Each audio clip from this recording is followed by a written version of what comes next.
University of Minho, but it is our pleasure also that he's now talking to the whole alliance. I must, of course, thank our program, national program, that was able to give us some money to bring Jacob over, the OCH, Skills for Post-COVID. And without further ado, because we are very much waiting for the challenges that Jacob is going to give us, I'm going to give the floor to you, and thank you again for coming. Thank you so much, presentation done for showing. Yeah. Will you make it full screen? Yeah. Thank you so much, Manuel, and the University of Minho, for this warm welcome, and also for ARCS Alliance for kind of making the space for me to kind of reconnect with old friends and making new ones.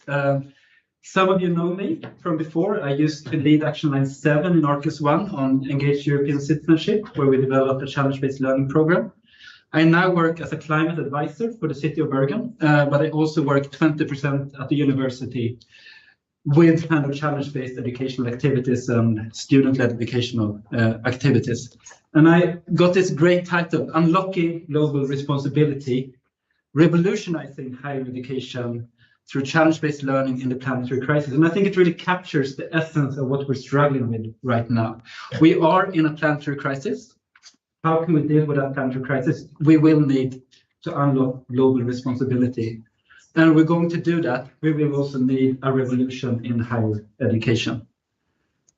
Just a small bit of context.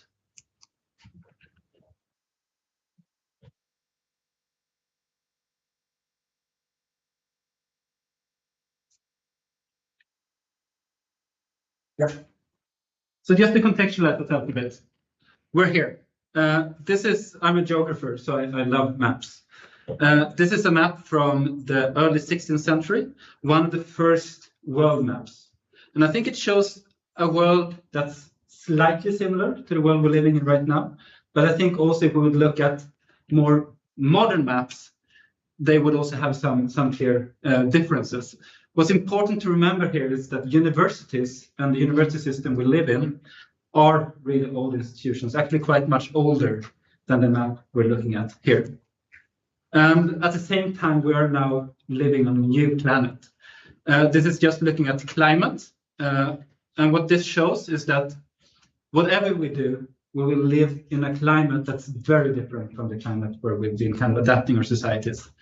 We have a choice that's very significant, from a reasonable climate if we do everything we can to a total catastrophic climate if we kind of keep on doing what we're doing right now. So my question is, are the practices that we've been developing on this type of kind of planet still relevant for the challenge we're facing today, which are kind of characterized by discontinuities, where we can't really predict what's going to happen in the future based on the patterns of the past. We're dealing with wicked problems with no clear-cut answer. We're dealing with converging and cascading crises where many kind of trends go together and create a horrible storm of things that we need to deal with at the same time. Well, at the same time, we're also dealing with ambiguity and incomplete knowledge. We don't really have all the knowledge we need to answer to these challenges. We're dealing with highly normative issues that kind of go into the depth of people's values and what we kind of see as the good life and the good society. And we're increasingly dealing with disruptive transformations as well, as we are kind of trying to both adapt and mitigate our impact on the planet. So is the educational practices that evolved on the new old planet really adapted? This is the first picture or painting of a teaching situation at the European University I found. It's by the painter Laurentius de Voltolina from the early 15th century, and I think it shows a situation that we're quite familiar with. It's this bearded man standing up here, sharing all his knowledge of the world into an audience that is trying to deal with a slightly uncomfortable situation in any way possible. We have some people in the back speaking to each other. You're very polite here. You're clever. We have others trying to text their friends. And we have some people in the front taking very kind of clear notes. So I think this kind of, as a metaphor, I think this really kind of summarizes quite a lot of what the kind of power relationships and the relationships of knowledge that our current educational system is based on, where we have kind of knowledge authorities that are kind of disseminating knowledge into a quite passive group of people. So is this education fit for purpose? I usually go back to this quote by David Orr from his beautiful text, What is Education For, from 1992, where he writes, basically, this paper says that actually many of the huge problems and challenges that we're facing today were actually created by people with a higher degree. So what this means is that more of the same kind of education will only compound our problems. He continues, this is not an argument for ignorance, but rather a statement that the worth of education must now be measured against the standards of decency and human survival. It is not education that will save us, but education of a certain kind. And I think what I've been kind of trying to look for the last 15, 20 years has been to kind of explore what could this education of a certain kind look like. And I've found that actually, if we look into kind of the core of organization of education, I think that can unlock a lot of possibilities also in other things. I've been very interested in how we can put students in driver's seats of academic activities, not only as partners, but as kind of colleagues on equal terms, creating educational programs, conferences, and courses together with mentors, academics, and guest teachers. And what I've found is that when we put students in this kind of central role, this also leads to kind of a quite big shift in both the curriculum and the pedagogy of higher education. If we look at the curriculum, we'll have courses focusing on interdisciplinarity, on critical thinking, on system thinking and complex relationships, future thinking, reflection on values, ethics, and responsibility, and quite a lot of practical perspectives. And I think it also shifts the form of higher education to a large degree, where students are no longer just passively receiving knowledge that they kind of write down on exams, but they're actually joining the learning process as active producers of knowledge. I think we see a shift towards participatory and more varied teaching methods, more problem-oriented learning, more kind of reciprocity between students and researchers in this learning process, and also very important in terms of the broad, tough challenge we're facing today. More pluralism of perspectives and a wider range of teachers, both including teachers from different disciplines, but also from society at large. So I would just like to highlight that by making the shift in organization, we might actually unlock this kind of education for global responsibility that was in my title.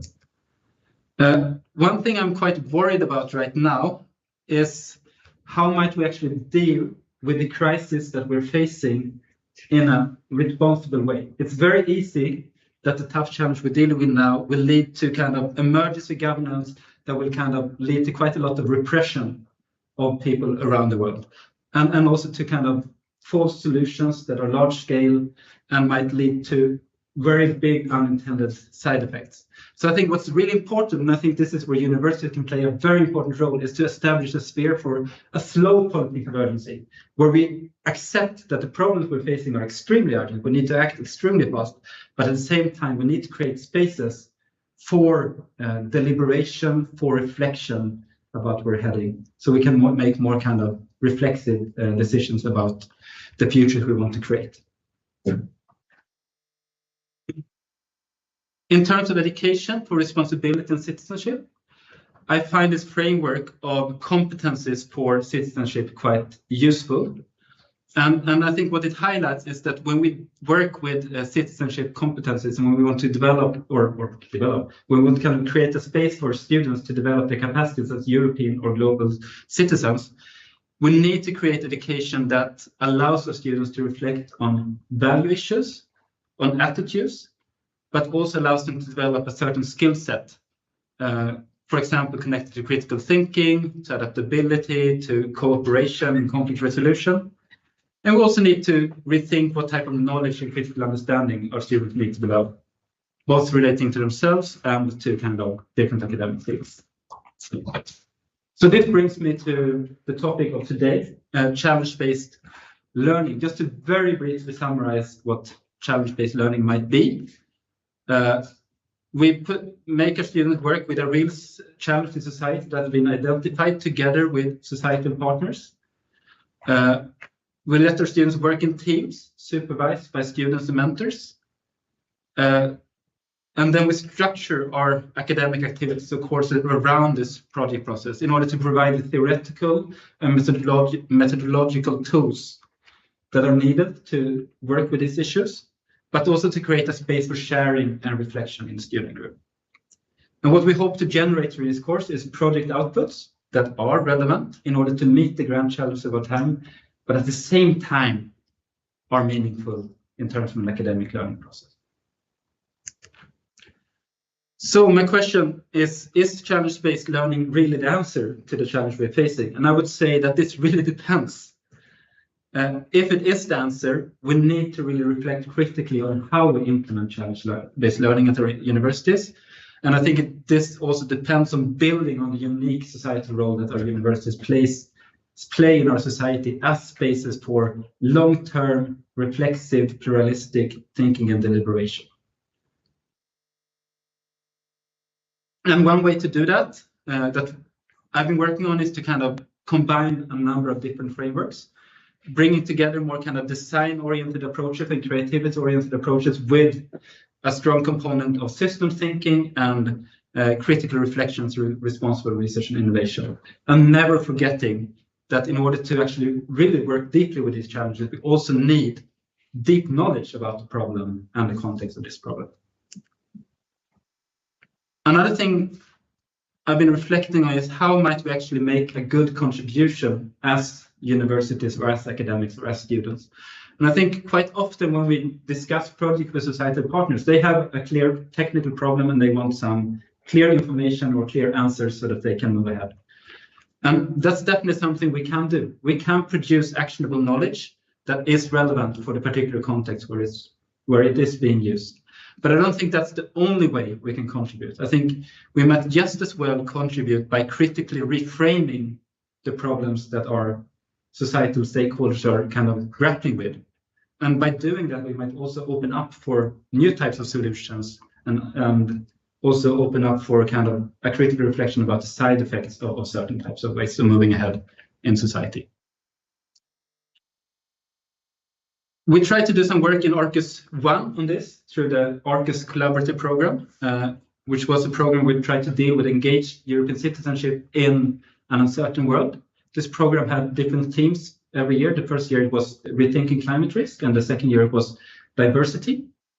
And it consisted of 4 different parts, basically. We had an intensive introduction to the program, an in-person winter school.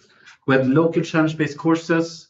We had a dimension of international collaboration, and we also had a student-led forum, which was an academic conference created for and by students. And what I'd like to do today is to kind of pick up this program a bit for you, if you're interested in working with similar approaches, to kind of just show how we tried to kind of create an international dimension to challenge-based learning. There are multiple ways of doing this, but this is what we did, and it worked for us. So I would say that what we tried to do with this program was to work with common challenges, but with contextualized solutions. So we built this program around local challenge-based courses. So each of this, at that time, 7 Arcus universities, we established a local challenge-based course that was kind of working with local issues connected to the overall theme of either climate change or diversity. What we then tried to do was to build a layer of international collaboration and exchange around those courses. And I think what's easy to forget, but a very important part of this, was that we also tried to create structures on how to develop and coordinate and implement these activities. It's very fun to discuss the creative ideas on the red and yellow spheres here. But if we want these things to become a reality, we really need to move into how do we actually coordinate and implement these types of programs internationally. So I'd like to share some ideas from each of these boxes, basically. So looking at the local challenge-based courses, there's lots of good ideas out there on how to create a challenge-based course. I won't dig into detail on that right here, But what I want to say is that what we did was that we created a credit-giving course at each university. So this is where our students got their credits for participating in this program. These were usually elective courses, but could sometimes, depending on the university, be counted into their degree as free credits or free study points. They were based on student-led, challenge-based projects together with local stakeholders. I think throughout the program we had around 20 projects per year or something like that in total. As part of these courses, we had local course sessions and local supervision that was totally independent from the international part. In the local courses, we're also totally autonomous in how they design their assessment and how they assess students. But the courses were broadly connected to the year's theme for the Arcus Collaborative Program, either diversity or climate change. But again, this was also quite flexible in its implementation. So for example, in diversity, some courses would focus on issues of integration, others would focus on biodiversity, others would focus on diversity of knowledge. But somehow we were able to come together in a discussion about diversity. In climate, we had a more kind of coherent approach where everyone was thinking about different dimensions of climate risk. And I think that both of those things have strengths and weaknesses. To bring these courses together, we had a number of things in the international layer. What we did, we had a common Moodle platform where we could kind of post joint course sessions where students could kind of discuss and get to know each other. And it also provided some information for facilitators and for some kind of common assignment that I get to soon. We had a series of virtual workshops and presentations and peer review sessions where we brought students together on Zoom. And we developed this program during the pandemic. So in the beginning, this was fully virtual. And I think that really allowed us to experiment a lot and actually figure out some quite neat ways in how to create quite dynamic and participatory workshops fully virtually. And one of the things we did was different types of scenario and future workshops where students worked in in international teams with different images of the future connected to the grand challenges we're facing. And of course, the core thing about these workshops were not the outcomes. It was to create a space for our students to meet across the alliance and discuss common issues. And I think they worked well for that. Another thing we did was that we paired the student project groups internationally so that, for example, a student group in Graz would get a student group in Granada as their peer reviewers, and they would look through the projects critically and provide a structured peer review on that. And that was sometimes part of the formal assessment of the program. And I think that also allowed us to build on the strength of having this as an international program. Then we created 2 in-person sessions where we actually brought students together in person to meet. The first session was the student-led forum, which was a place where our students could present and discuss their projects. They could discuss synergies between projects internationally, but they could also organize panel discussions on burning topics that they found important. So for example, our second student-led forum in Padova last year was right after the invasion of Ukraine. And the student-led forum allowed us to create a very good platform to actually discuss these issues in light of questions of European citizenship and global responsibility. Students could propose workshops where, if they want to develop certain skills, they could exchange with academics and other people involved in Arcus. And of course, there were lots of dinners and social activities to kind of create a closely knit student group. And I think the fun thing about the student-led forum is that it was actually student-led. Students were involved from the very onset in planning this. And the way we did this was that we organized a number of virtual planning workshops, again on Zoom, where we got student volunteers from each of the, at that time, 7 Arcus universities to participate in defining what type of content and activities do we want to cover in this forum. And we crystallized this into a number of sessions. We allocated responsibilities for each of these sessions to the different students from different universities, and then they just took total responsibility of organizing these sessions. And we ended up with a really neat formal program for the forum, and it went really smoothly, because when we give students responsibility to do this, they will really usually rise to the occasion. And I think we got a very dynamic conversation based on this. The other thing we organized was a more kind of academically led or researcher-led activity, which was the Arcus Winter School, which was meant to be an introduction to that year's theme of the program and also a way to provide students with a toolbox on how to work with these projects.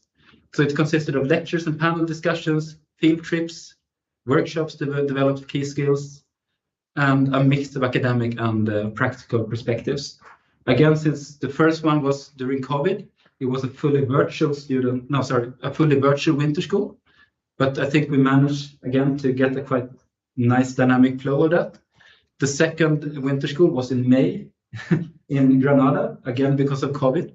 And then we were able to really kind of build on the strengths of bringing people together at the same place and really kind of engage with society in a different way. But all that for good ideas and good intentions. There's this quote, infantry wins battles, logistics wins wars.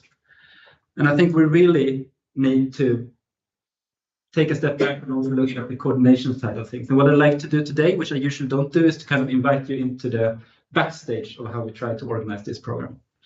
The way we tried to do this was that we formed at the beginning an academic committee that worked together with the action line board at that time. And the academic committee consisted of both academics and people in the administrative line at the universities from each of the 7 universities. And these people were usually the people that would also kind of be responsible in running the local courses.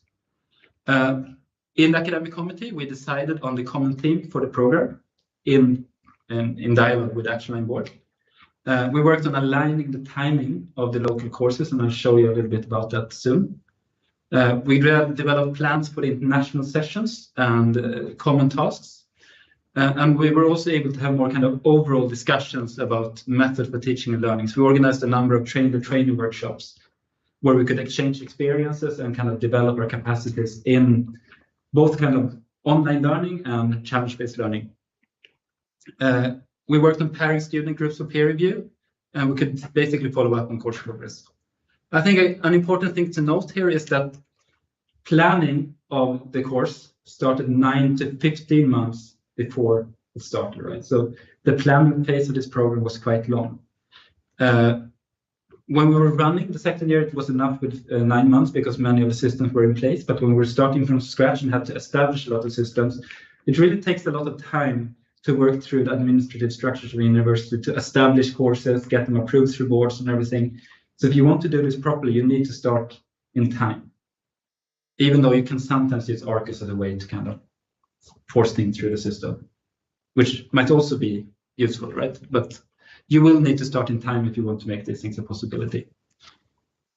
And one reason for that is that actually coordinating and implementing a program across 7 universities or 9 universities now is a quite difficult task, because we have this vision of doing things together, but actually we work in very different institutional cultures and we have very different structures of our semesters.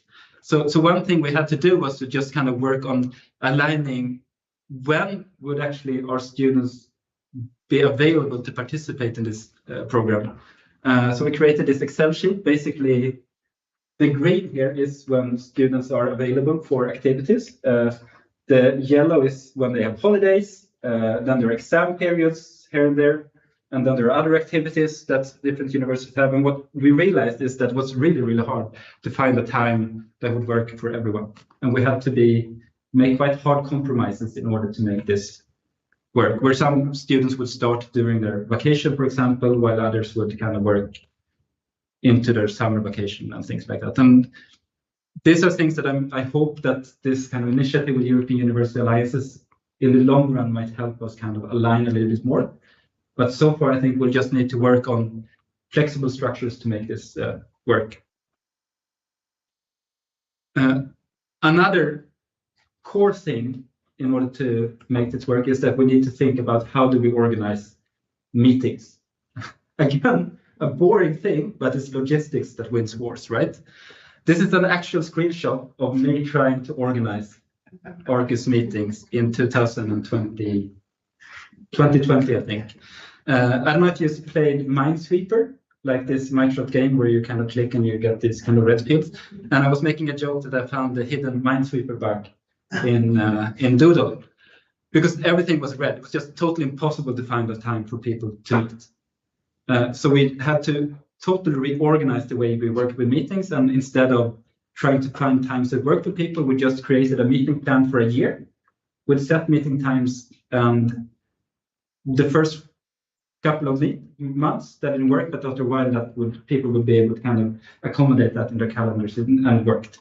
So that's one thing, just making sure that people actually show up on meetings, and I think that worked for us to have a very clear meeting plan. Another thing was that we actually needed to have quite clear ideas on what we wanted to get out of the meeting. So our meetings were work meetings where we really worked on developing core issues, where people were expected to prepare before the meeting, to have something to present, and where there was some work after the meeting to actually summarize these results. So the meetings were both sometimes creative points and sometimes decision points. And they always had or this is maybe overstating it, but they were always intended to have a clear purpose. And I think that's very important to make people join meetings and to develop these types of things. The final thing that I just like to say here is that even if we can focus on alignment and meeting practices, I think it's extremely important that we also dare to hold the space for complexity and reflection in these types of processes. If we are going to develop a challenge-based learning program or a living lab across 9 universities or even at 1 university, this will be one of those complex processes where we don't have all the answers in advance. So this will not be a process where we can kind of come up with an ideal solution and then just kind of plan backwards to implement it. This will be a process of multiple turns and twists. And again, certain academic cultures do not have much patience, let me say that, for complexity and things taking time. But if you want to succeed with this, I think that's very important. You need to be very clear that we don't know all the answers in the beginning. This is why we're here, and we need to develop these things together. And if you do that, something quite beautiful might emerge. So just to summarize, I think a core thing in what we did was that we had to develop this through a very flexible approach to accommodate different university cultures, different aims with the courses, and different structures of the semesters. And I think based on that, we were able to implement some kind of internationalized challenge-based learning, where students partly were able to actually shape their academic activities and co-produce them, where we were able to engage with stakeholders, sometimes in very meaningful ways, and where students were able to develop both their interdisciplinary skills and their capacities as engaged European citizens. So that's what I just wanted to share to start this conversation. And now let's see how we take it from there. Thank you.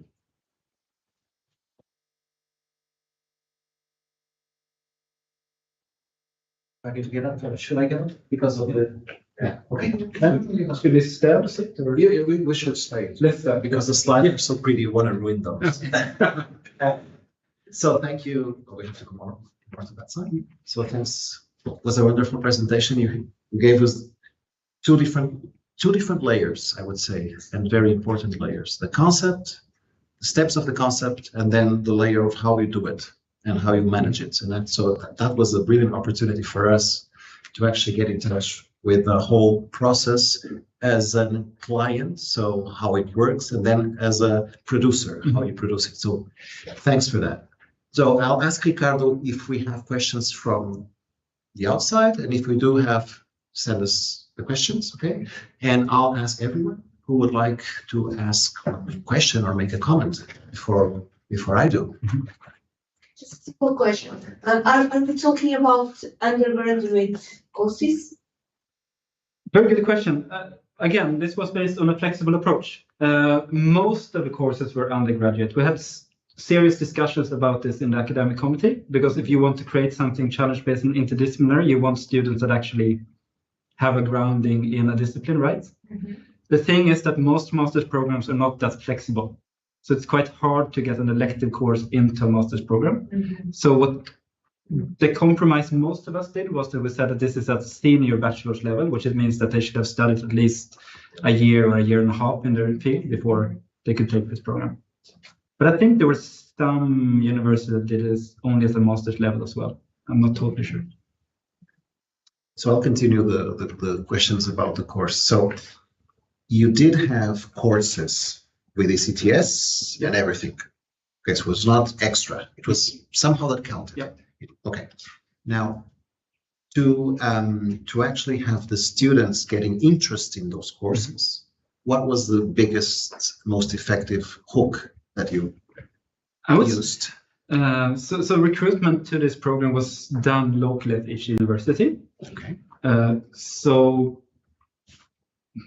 I'm not totally sure how Padua got their students hooked, except that I know that they made an excellent program that would have hooked me. But I think there's certain things with this program that were quite easy to sell, and certain things that were harder to sell. I think in terms of things that were easy to sell, it's like working with real-world challenges is something that students are generally very interested in doing, and also to develop their skills in interdisciplinarity and problem solving. Again, quite easy to sell and to recruit students to. I think the European dimension in the beginning was quite, I think depending on the university, it's slightly harder to sell, to be honest. But I think when we were able to show them what it meant, I think that's when our students really woke up. As soon as they had their first virtual meeting with students from other countries and could feel kind of the energy just kind of radiating from the screen on Zoom, I think that's when they realized the value. So I think that's harder to communicate in the beginning. Taking that hook thing into account, you described 2 courses, brand new courses designed from scratch. What about, do you see looking at existing courses, trying to flip them around? Yeah. Some courses, some topics inside a course are easier to sell than others. Do you think that with more or less patience, as you mentioned, we can transform all topics, or we still need some medieval bit sometimes? Sometimes, how do you see what's the ideal world from your point of view in this regard? Well, I think that was at least 2 questions. Let me start with the medieval university question. To be honest, I'm a slight fan of that type of university as well. I think that universities also being isolated places for critical reflection that is slightly decoupled from the most current needs of society is important. And I think it's maybe even more urgent to have that now when we're facing emergencies and crises all the time. At the same time, I think that there are many courses that could be useful to open up, either by engaging with society in this way, or by involving students in the co-creation of courses. I would say that I would prefer to see a mix of academically led courses, student-led courses that would be still led in collaboration with academics, right? And academics would do much of the teaching, and more challenge-based courses. So I think there's, I don't think it would be such an interesting university we would only do challenge-based learning, but I think it could play a much larger part. Some courses we couldn't do it. I don't know, maybe it's lack of imagination from my part. Yeah, maybe it's not the right subject to do it, right? And I think when we do challenge-based learning, we also do it because we want, I think we need to think through why are we doing it, right? We need to have a reflexive approach to the types of courses we design. And I think with challenge-based learning, it's great for developing certain types of skills like communication and collaboration and maybe system thinking skills if you bring that into the process. If you bring responsible research and innovation into it, you might add some thinking skills as well. So I think it's great for that. But there are other things it's not good for, right? Or not that useful for. So I think it's always about making a decision about what's the purpose of the course. The other question I think I also heard you asking is whether we should always do this. Like if we want to build this type of international program, should it always be based on new courses, or could we connect? Yeah, because we have a lot of curriculum that exists already. Exactly. We improve it, taking some of these tools into those courses. And I think that would definitely be the next step. I think what we did was a pilot program. What I think is the most interesting thing would be to see how can we actually mainstream things, because I think much of the innovation we do in terms of education for sustainable development or challenge-based innovation, challenge-based learning, or student-led education is definitely a parallel track to the mainstream education of the university. And I think if we can use these things to, in the parts of the university that needs to be transformed, we can use this to transform that education. But also if we can make these international activities meaningful for the mainstream in the education rather than a supplementary program, I think that would be great. I think one of the universities that participated in this program actually tweaked an existing course to do this and added an international layer to that. So I think that works, and I think that would probably be a very interesting way to go. I imagine it's a bigger logistical nightmare to try to change things that are already set. That's the difficult part, right? But I think that's where, if we really want to think more elaboratively and deeply about a transformation of the university, the internationalization of the university, I think actually looking at the mainstream educational offering must be where the most interesting things will happen, right? That's also the transforming element. Yeah. Can I continue the conversation and getting back to the logistics issue to win the war? Yeah. Now, I'm thinking that I would like to take the opportunity to give a special welcome to our two colleagues from the University of Wrocław that are here with us today. And we are the ones, Minho and Wrocław, that joined in. So we have no experience, past experience in this.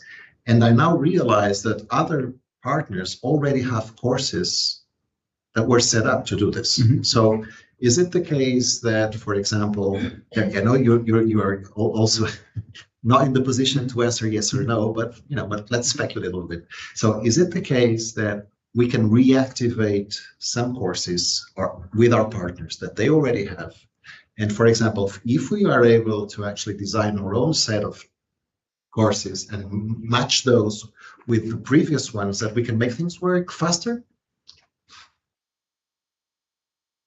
I wouldn't know actually, because I don't know how active those courses are. But if they could be activated. But if they could be activated, you would have a great foundation to build on, and of course you have great people across the alliance that have lots of experience in doing this and have been essential in kind of developing the program we did and kind of pushing it in the direction that we made. So I think building on the people, I think there's lots of potential and lots of experience.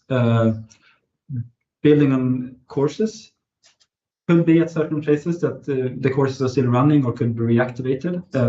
But I think it really depends on the people. And one core challenge that we had with this was that since this was a program that was on the side, for almost everyone that kind of participated in creating this program, this was what they did on Sunday evenings, right? There were no hours or remuneration kind of allocated to this work. And this is a huge problem in terms of the kind of sustainability of these initiatives that I think needs to be addressed. Absolutely. But I think they're great people, but you need to get them on board. Absolutely, yes. I'm sure we'll try to reach out for them. I'll continue. Yeah. You talked about a commission. I don't remember the name that was behind, that was scheduling, calendar. Yeah. Tell me about that commission, how it was set up, who was in the, well, not who the names, but what type of people were really in the commission? How did you make it work? This one, right? The academic committee. Academic committee. Yeah, so basically what we realized was that as we started organizing our work in ARCU's Action Line for Engaged European Citizenship, we realized that our Action Line board had some great people in it, some of them very strong academics, others great on administration, but they were not necessarily the people that would actually run the implementation of the ARCU's collaborative program and challenge-based learning program. So what we needed to do was to create a group of people that were more kind of closely involved in the local nitty-gritty details of implementation, right? Many of those people were actually the same people as were on the Action Line board, but some were not. So what we needed to do was to create a group. I think nowadays you would call it a task force, right? That brought together the people that were actually directly involved in creating the program. So I think this academic committee this is something we kind of, its mandate evolved as we went along. And I think we started it just to kind of make a sense of the overall structure of the program. And now I'm selling this idea of a flexible approach. Of course, this was not my idea in the beginning. I had this very nice blueprint plan of how everything should look like and how everything would kind of tie together. And that was totally unrealistic in practice. And so we had in the beginning to have a lot of conversation about what was actually possible to do in terms of what we wanted to do. And then I think as we figured out those things, we could move into more kind of academic discussions about the topics we wanted to explore and how to implement this. We could discuss how to organize the winter school, which was kind of a core academic activity that was joined, and so forth. But I would say that the academic committee really kind of pushed the implementation of this program. It was totally essential. And I could just enjoy sitting there, listening to great people at these meetings. Any other question?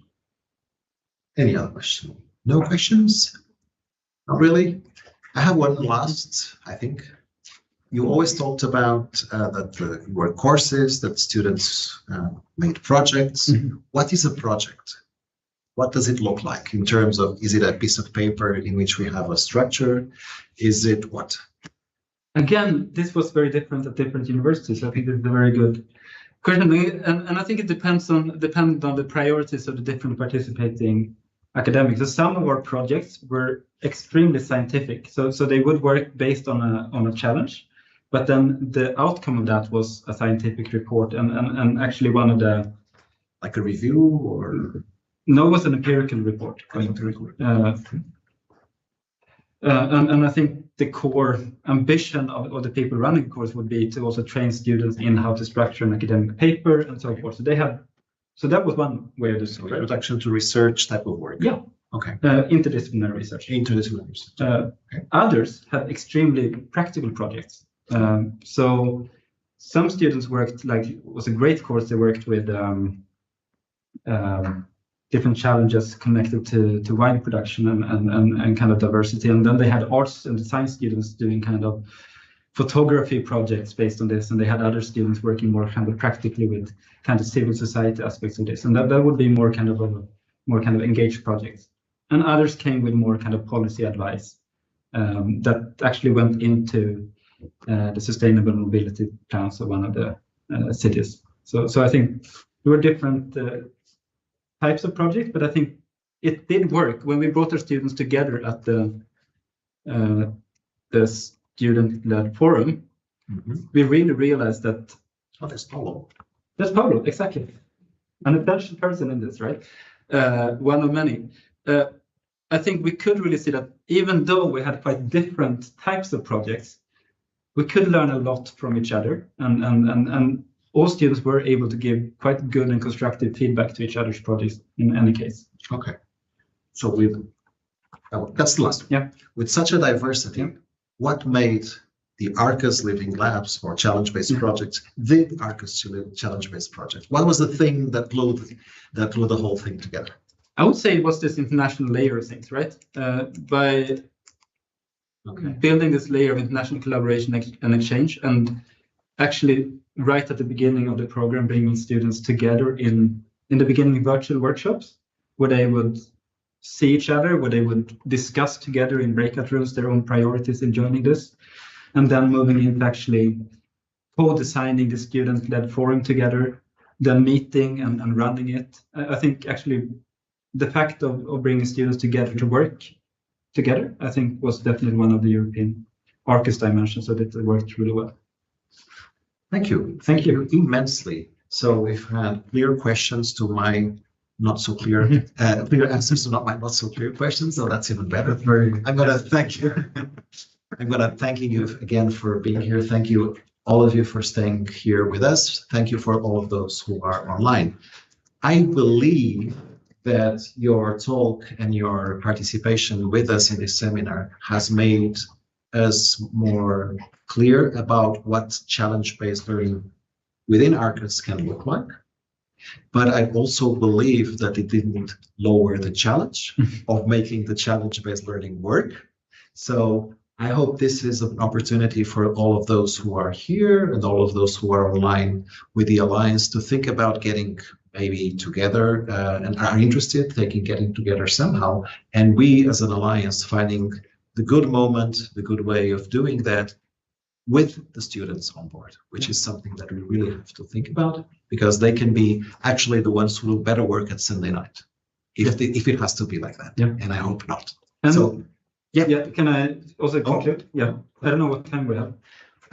Yeah, I can conclude. Yeah, so yeah, I would say that this is really like it is, of course, lots of logistics here that you need to be clear of, and but those are things that can, like logistics, it's also mechanical planning. If you pull out, like if you lay down a good process with good milestones, you will be able to pull this out. But you need that.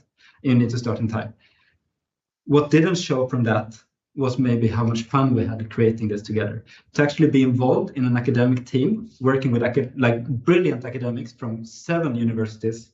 I made some of my best friends in Bergen through Arcus, and I also made some of my best friends in Europe through working with Arcus. And when we were actually able to meet in person, it was like we were old friends basically. And this was because we were able to kind of work on these things together. So I think it's definitely worth it.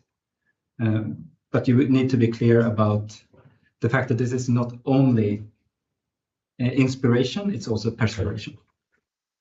Thank you. That's an excellent end. Yeah. Building bridges towards a shared future with Arcus. That's also building friendships towards a better future. Thank you. Thank you. Thank you very much. And I hope this was interesting to everybody. See you next time. Thank you. Thanks.